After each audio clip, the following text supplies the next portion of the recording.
Very good morning everyone, stock Bangla চ্যানেলে আপনাদের সকলকে স্বাগত। আজকে 13 মার্চ 2025-এ নিফটির যে সাপোর্ট লেভেলটা রয়েছে 22,400 এই লেভেলে সাপোর্ট ধরতে পারেন। এর নিচে গেলে 22,300 পর্যন্ত মুভমেন্ট এক্সপেক্টেড। এছাড়া ওপরে একটা মেজর রেজিস্ট্যান্স রয়েছে 22,500-তে।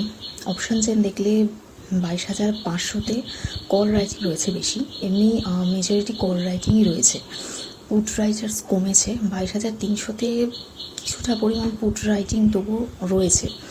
বাদবাকি আজকে যদি ওই আমাদের রেজাল্টের জন্য, ইনফ্লেশন ডেটার জন্য যদি মার্কেট কিছুটা উপরের দিকে মুভমেন্ট দেয় তো শর্ট কভারিং দেখা যেতে পারে। এছাড়া ব্যাঙ্ক নিফটির নিচের দিকে সাপোর্ট লেভেলটা হচ্ছে 48,000, আর উপরের দিকে রেজিস্ট্যান্স 48,120, 150 এই লেভেলে ধরতে পারেন।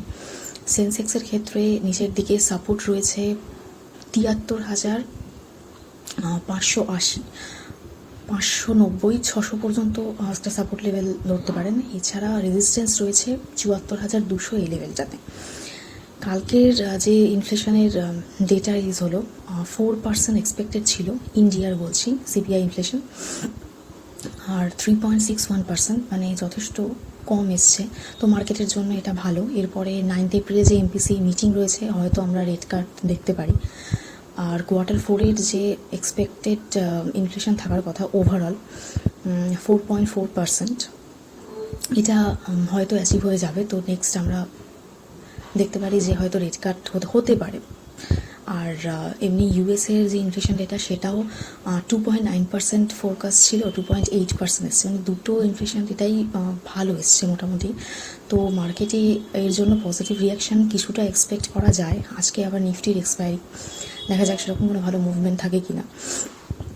ইউএসের মার্কেটে যে সেই রকম পজিটিভ কোনো ইম্প্যাক্ট সেটা নয়, তবে S&P 500, ন্যাসড্যাক এগুলো পজিটিভই ক্লোজিং দিয়েছে। ডাউ জোন্স কিছুটা নেগেটিভ, মোটমাট পজিটিভ রয়েছে আর কি এই রেজাল্টের জন্য, ইনফ্লেশন ডেটার রেজাল্টটা ভালো এসছে বলে। এছাড়াও আমাদের ওলা থেকে আগের দিয়ে একটা নিউজ এসছে যে ওলার Q1 FY26-এর যে Q1, সেখানে রেজাল্ট ভালো হওয়ার কথা, প্রফিট বেশি হওয়ার কথা। ওনারা এক্সপেন্স কমাবার চেষ্টা করছেন, প্রায় বলছেন যে প্রতি মাসে 90 কোটি পর্যন্ত সেভিংস হতে পারে, মানে লে অফ করে কিছুটা বাদ বাকি আরও খরচা কমিয়ে ওদের প্রফিট বাড়াবার চেষ্টা। তো পরের দিকে এই স্টকটার ব্যাপারে নজর রাখতে পারেন। এছাড়া কালকে যে নিউজটা নিয়ে কনফিউশন ক্রিয়েট হয়েছিল, যে প্রথমে আমি আগের ভিডিওতে বলেছিলাম যে এয়ারটেল স্টারলিংকের সাথে পার্টনারশিপে আসছে, পরের দিকে খবর আসে যে রিলায়েন্স জিও আসছে। তো কনফিউশন হয় রিলায়েন্স জিও আসছে না এয়ারটেল আসছে, অ্যাকচুয়ালি দুজনেই আসছে স্টারলিংকের সাথে পার্টনারশিপে।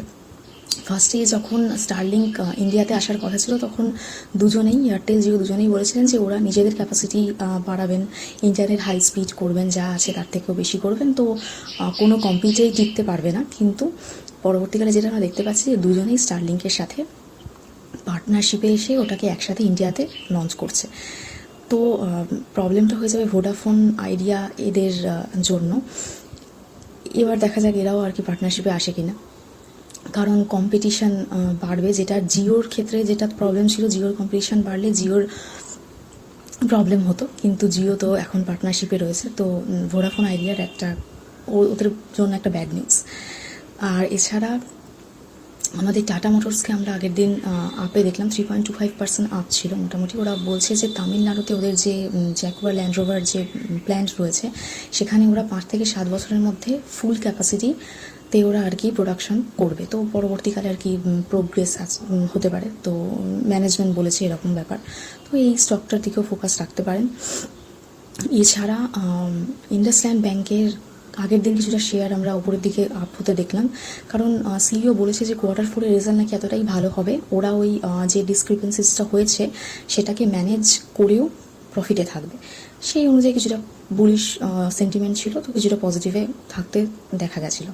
এছাড়া আরবিআই পুরো মানে সমস্ত ব্যাংকের ক্ষেত্রেই এই জিনিসটা আর কি ইনভেস্টিগেশন চালাবেন, যে ওদের এরকম ইন্ডাসল্যান্ড ব্যাংকের মতো সমস্ত ব্যাংকে কীরকম কী হচ্ছে না হচ্ছে সেইটা ইনভেস্টিগেশন করবেন। এছাড়াও ইন্ডাসল্যান্ড ব্যাংকেও পরবর্তীকালে ওনারা মানে আরবিআই বলেছে যে এক্সটার্নাল সিইওর পজিশানে বাইরের লোক নিয়ে আসতে।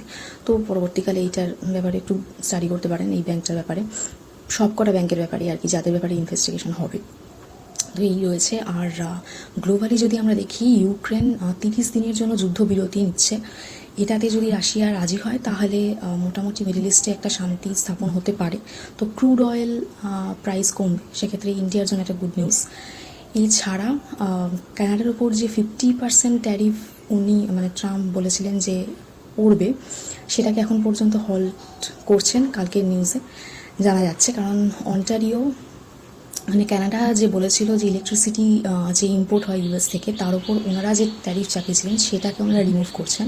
সেই জন্য ট্রাম্পও আর কি এখনও 50% ট্যারিফ কানাডার উপর কী চাপবে না চাপবে সেটাকে পজ করে রেখেছেন, আবারও মানে বলে টলে আবারও পজ করছেন। তো এইরকমভাবে দোলাচল চলতেই থাকছে, একটা ভীষণ রকমের অনিশ্চয়তা গ্লোবাল মার্কেটে। এমনকি জেপি মর্গানের রিপোর্ট আগের দিন ওনারা বলছেন যে 40% চান্স রয়েছে ইউএসএতে রিসেশন আসার জন্য, কিন্তু ট্রাম্প তো মানতেই চাইছেন না। তো দেখা যাক পরবর্তীকালে আরও কী সমস্ত নিউজ আমরা দেখতে পাই। কিন্তু ইন্ডিয়ান মার্কেটের সেন্টিমেন্ট এখনও নেগেটিভ। আজকে কিছুটা শর্ট কভারিংয়ের মানে পরিস্থিতি থাকতেও পারে, তার কারণ যেহেতু ইনফ্লেশন ডেটা ভালো এসছে, তো মার্কেটে কিছুটা বুলিশ মুভমেন্ট এক্সপেক্ট করা যেতে পারে। তো আজকে আমি নিউজ এখানেই শেষ করছি। প্লিজ আমার এই ভিডিওর উপর ডিপেন্ড করে কোনো ইনভেস্টমেন্ট করবেন না। আমি কোনো সেভিংস অ্যানালিস্ট বা অ্যাডভাইজার নই, শুধুমাত্র এডুকেশন পারপাসে এই ভিডিও। তো দেখা হচ্ছে নেক্সট ভিডিওতে। আর সবাইকে অ্যাডভান্স হ্যাপি হোলি।